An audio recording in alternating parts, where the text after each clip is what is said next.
365 теңге.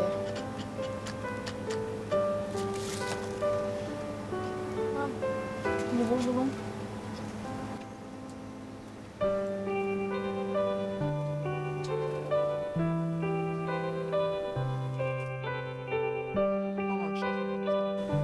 Аласыздар ма?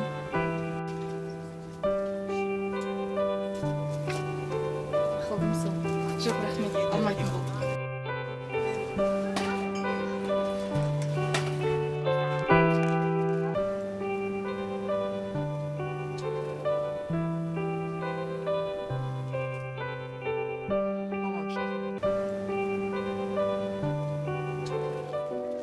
Республикалық қасиетті жол қайырымдылық қоры қазақстандық әлеуметтік жағдайы төмен отбасыларындағы және балалар үйіндегі сал ауруына шалдыққан балаларға тегін оңалту қызметтерін жүйелі түрде көрсетуді өз алдына мақсат етіп қойған.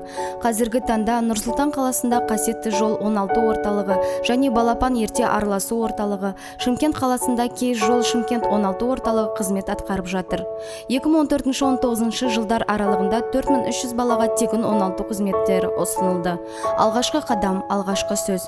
Мөлдіреген көздерінде үміт ошағы ұялаған жас сәбилерге жаңа өмір сыйлауға сіз де үлес қосыңыз. 365 теңге сіздің әр күндегі бір теңгеңіз. Сіз бір теңгемен бір адамды бақытты ете аласыз.